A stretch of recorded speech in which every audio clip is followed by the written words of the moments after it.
अस्सलाम वालेकुम, my name is Arman Hasan. I am a professional makeup artist and hair stylist और आज हम करने जा रहे हैं बहुत ही खूबसूरत सी ग्लैमरस से bridal look. So let's get started. सबसे पहले हम अपने क्लाइंट की स्किन को ऑब्जर्व करेंगे कि हमारी जो क्लाइंट की स्किन है वो ऑयली है, ड्राई है, क्या है। अच्छा, ये जो हमारी मॉडल थी इनको कुछ टाइम पहले जो कह लें कि एक्ने का थोड़ा सा इशू रहा था, तो उनके ट्रीटमेंट की वजह से आपको पता जब ऑयल कंट्रोल थोड़े से प्राइमर वगैरह का प्राइमर कह रहा हूँ सीरम वगैरह जब वो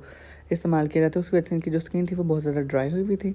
इसलिए इनकी स्किन को जो था हमने मून टच के ऑर्गन ऑयल वाला जो उनका गोल्ड सीरम है उसके साथ अच्छे तरीके से प्रिपेयर किया था। प्रिपेयर करने के बाद यहाँ पे जो मैं इनकी primary base as a concealer इस्तेमाल कर रहा हूँ वो है एम्फी कॉस्मेटिक का ब्राइडल शेड। उसको अच्छे तरीके से फुल फेस के ऊपर एप्लीकेशन करने के बाद, बिकॉज जो इनकी स्किन थी वो खैर आपको पता वीडियो में थोड़ी बहुत एडिट हो जाती है तो इतनी क्लैरिटी नहीं रहती, लेकिन इनकी स्किन पे अच्छे खासे जो थे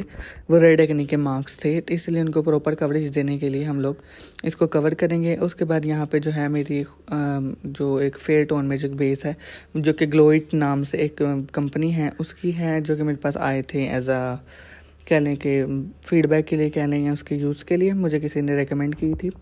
या मुझे कहा था कि ये आप यूज़ करके हमें बताएं कि ये कैसे है, और वो मैंने उसको यूज़ की थी। उसमें से जो इनका शेड था आइवरी, उनको मैंने अपनी ब्राइड के जो था हाईलाइटेड एरियाज़ पर लगाया था, अच्छे तरीके से उसको ब्लेंड किया था। और अभी आप देख सकते हो कि जो पहली इनको लेयर हमने लगाई थी तो उससे इनकी बेस जो थी थोड़ी सी स्किन टैन लगने लग गई थी, लेकिन इनकी जो प्रॉब्लम थी वो पूरी की पूरी कवर हो गई थी। उसके बाद ये लगाने के बाद अब इनकी जो बेस है वो थोड़ी सी फेयर टोन में आ गई है, लेकिन इसके बाद हम लोग इनको जो है काशिश की जो है सफ़ायर 14 जो फाउंडेशन शेड है उनका थोड़ा सा येलो टोन में है, उसको हम फुल फेस के ऊपर इनकी एप्लीकेशन करेंगे। और एप्लीकेशन करने के बाद आपने स्पेशली काशिश की जो फाउंडेशन है उसकी एप्लीकेशन के बाद आपने फ़ौरन आपने उसकी ब्लेंडिंग कर देनी, बिकॉज वो एक्सट्रीम कह लें कि सुपर मेटिफाइंग फाउंडेशंस हैं और वो एक ही जगह पे अगर आप लगा के एप्लीकेशन करके उसको अगर छोड़ दोगे तो वो वहीं पे स्टक हो जाएगी, फिर उसकी ब्लेंडिंग में आपको बहुत ज़्यादा मसले आते हैं। तो इसलिए आप एप्लीकेशन करने के फ़ौरन बाद उसको इवनली जो है ब्लेंड कर दें। आपने जो है फुल फेस के ऊपर उसकी एप्लीकेशन करनी है और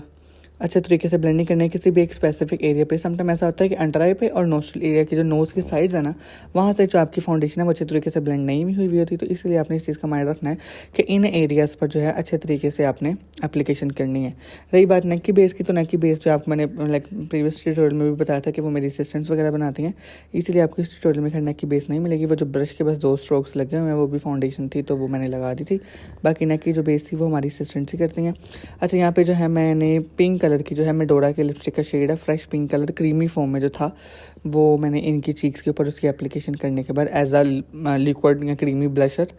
उसकी जो है मैंने ब्लेंडिंग की थी। अभी उसके बाद हम लोग इनकी बेस को स्लो कर देंगे। यहाँ पे जो मैं पाउडर यूज़ कर रहा हूँ वो क्रायोलन कॉस्मेटिक्स का है,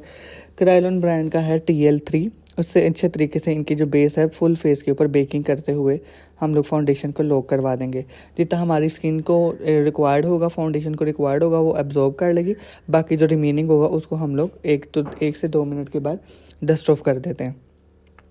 एरिया जो कह लेंगे जो सीक्वेंस होता है वो इस तरीके से होता है कि आपने सबसे पहले अंडर आई के ऊपर जो आपको पता है जब क्लाइंट जो है हमारी वो थोड़ा बहुत आइज़ की मूवमेंट करती हैं तो अंडर आई पे जो फाइन लाइंस होती हैं उनमें थोड़ा सा बेस की लाइंस क्रीजेस आ जाती हैं, ठीक है।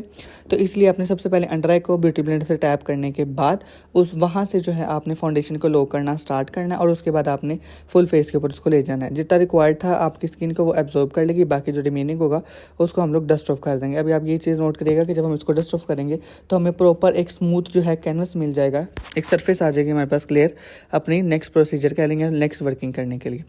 अभी आप देखें कि ब्लशर हमने जो इनको पहले वो क्रीमी ब्लश दिया था वो कितना नेचुरली ग्लो कर रहा है इनकी फेस के ऊपर, और इनका कॉन्टूर कर रहे हैं। कॉन्टूर के लिए इनकी क्योंकि फेस जो था वो बहुत ज़्यादा छोटा था तो थोड़ा सा एप्पल चीक्स बनाई थी मैंने, ताकि जो है इनका जो कॉन्टूर है या ब्लश की जो शेप है वो पिक्चर्स में भी बहुत अच्छे तरीके से आए।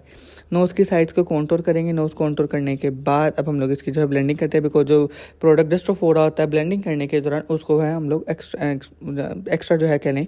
के डस्ट ऑफ कर देंगे। लोअर जो लाइन के ऊपर हम लोग कॉन्टूर करेंगे, हेयर लाइन को कॉन्टूर करेंगे, बिकॉज ये वो पार्ट्स हैं जैसे कि आपको पता होगा कि जब बचपन में हम लोग ड्राइंग करते थे तो हम लोग अपनी जो फेस की या जो स्केच हमने बनाया उसकी आउटलाइन डार्क कर देते थे, तो उससे होता ये है कि हमारे जो अंदर कलर फील होते हैं वो बहुत अच्छे तरीके से खिल के नुमायाँ होने लग जाते हैं। तो इस चीज़ उसके बाद जो ब्लेंडिंग करने के बाद जो थोड़ी बहुत एक्स्ट्रा वो होगी उसको हम लोग जो है पाउडर के साथ नीट कर देंगे। नीट करने के बाद भी सारे के सारे पाउडर को हम लोग डस्ट ऑफ कर देंगे। बिकॉज ये जो हमने कट्स बनाए थे लाइक पाउडर को नीट करने के लिए, पाउडर से नीट करने के लिए हमने जो थी वो किया था, वो सिर्फ और सिर्फ कट्स को नीट करने के लिए किया था। उसके बाद हम इनकी आईब्रो बना रहे हैं। आईब्रो के लिए यहाँ पे मैं अगेन यूज़ कर रहा हूँ बेल्डी ग्लैम की आईब्रो पोमेड, और बहुत अच्छे तरीके से आपने इसकी एप्लीकेशन करनी है। इनर कॉर्नर जो हैं, स्पेशली आईब्रोज के जो स्टार्टिंग पॉइंट्स हैं, उनको हम लोगों ने स्मूथ रखने के लिए आपने उसको हमेशा डिफ्यूज़ करना है। इसकी भी अगर आपको थोड़ा सा बहुत बता, उसके बाद हम लोग जो है आइज़ को नीट कर रहे हैं। अच्छा, आईब्रो का बताता चलो, अगर तो आपकी जो क्लाइंट है उसका जो ड्रेस है वो थोड़ा सा वार्म कलर्स में है, तो आप हमेशा ब्राउन टोन की में सबसे लाइटेस्ट कलर जो होगा उसके साथ इनकी आईब्रो के स्टार्टिंग पॉइंट जो है उनको डिफ्यूज़ कर दोगे। और अगर आपकी जो मॉडल है या जो क्लाइंट है उसका जो ड्रेस कॉस्ट्यूम है और अगर वो कूल कलर में है, तो हम लोग पीच या पिंक में लाइटेस्ट शेड जो ट्रांजिशन कलर होता है उसके साथ हम लोग आईब्रो के स्टार्टिंग पॉइंट को डिफ्यूज़ कर देते हैं, और वो फिर कॉम्प्लीमेंट करता है। करने के बाद बेस बना ली थी हमने आईब्रोज़ को नीट करने के बाद आइज़ की, और इनर कॉर्नर को और ब्रो बोन को हमने हाईलाइट कर लिया था। अब आज मैंने जो इनकी आई करनी है वो होलो आइज़ करेंगे हम लोग, और उसमें देखिएगा कि आपको पता है इनर और आउटर कलर जो होता है वो सेम होता है, और ग्लिटर कह लेंगे जो वेलवेट शेड होता है, हाईलाइटिंग शेड जो होता है वो सेंटर में होता है आई के ऊपर। तो सबसे पहले आउटर और इनर के ऊपर थोड़ा सा ब्राउन टोन में, जो ऑरेंजिश ब्राउन टोन होती है ना जिसमें, वो कलर लेने के बाद हम उसको ब्लेंड करेंगे क्रीज वाली साइड के ऊपर। और कोई भी स्पेसिफिक लाइन नहीं आनी चाहिए जिन एरियाज़ में आपने स्पेसिफिकली इस कलर को डिपॉजिट करना है। और डिफ्यूज़ करने के लिए हम लोग उसी कलर से थोड़ा सा जो लाइटर कलर है उस कलर को ब्रश पे लेने के बाद हम लोग उसको डिफ्यूज़ करेंगे। उसके बाद आउटर और इनर कॉर्नर के ऊपर थोड़ा सा डार्क ब्राउन कलर लेंगे, उसकी ब्लेंडिंग करेंगे। और इससे ये होगा कि जब हम क्रीज़ काटेंगे तो हमारी जो क्रीज़ की लुक है वो बड़ी खूबसूरत तरीके से नीट और डिफाइंड क्रीज़ कटेगी, और आईलिड का भी जो एरिया होगा वो बड़ा डिफाइंड होके आएगा। जैसे मैंने आपको बताया कि हम मोलवाइज करें तो उसमें इनर एंड आउटर जो है वो सेम कैलिबर पे कहीं सेम इंटेंसिटी पे कलर होता है, तो उसकी हम लोग ब्लेंडिंग करेंगे अब क्रीज़ वाली साइड पे, लेकिन जो क्रीज़ है वो थोड़ी सी स्मूथ रखेंगे।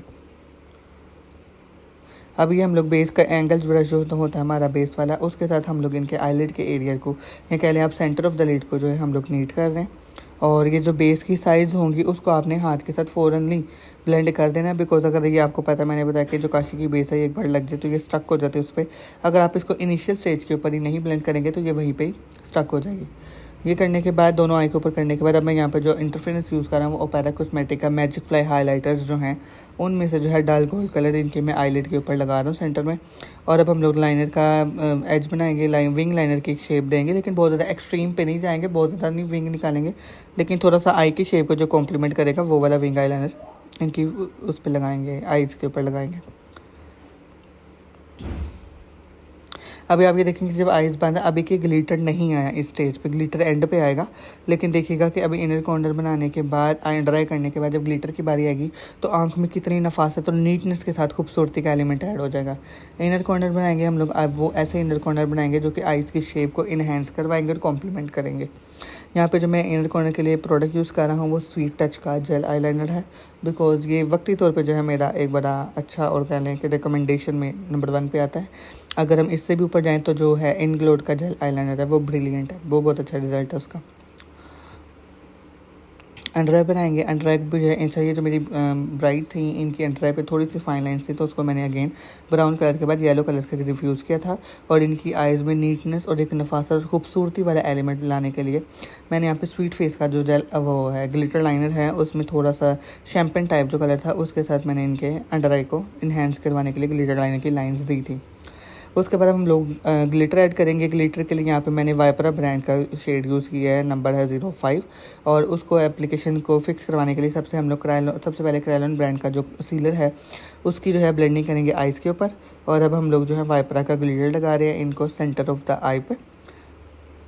जो लाइन है वहाँ पे आप लोग ब्रश से लगाएं, ताकि अगर आप हाथ से लगाएंगे तो वो जो लाइन है ना वो डिस्टर्ब हो जाएगी। उसके बाद जो रिमेनिंग आई है उसको आप लोग चाहे फिंगर के साथ भी लगा देंगे तो वो कोई ऐसा जितना बड़ा इशू नहीं है, जैसे भी आप लोग देख सकते हैं।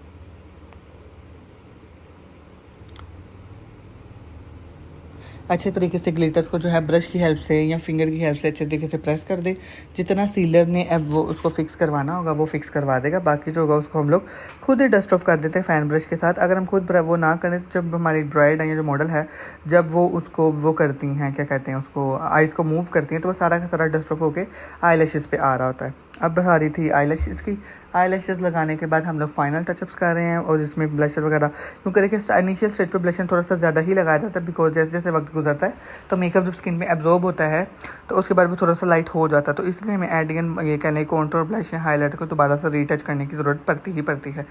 लिप्स जो थी हमारी मॉडल के, उसको थोड़ा सा मैंने ओवरलाइन किया था, जो कि हमारी मॉडल कहती नहीं इसको नहीं करना, फिर मैंने कहा नहीं बेटा आपको कॉम्प्लीमेंट करेगा तो हम लोग इसको करेंगे। सो लिप्स को जो हम लोग डिवाइड कर देते हैं, बिकॉज आपको पता है रेड लिपस्टिक की एप्लीकेशन करना जितना मुश्किल होता है उतना ही उस रेड लिपस्टिक को कैरी करना होता है। तो इस तरीके से आपने क्या करना है कि लिप्स को सेंटर से जो है उसकी जो क्यूपिड वो है वहाँ से उसको 2 इक्वल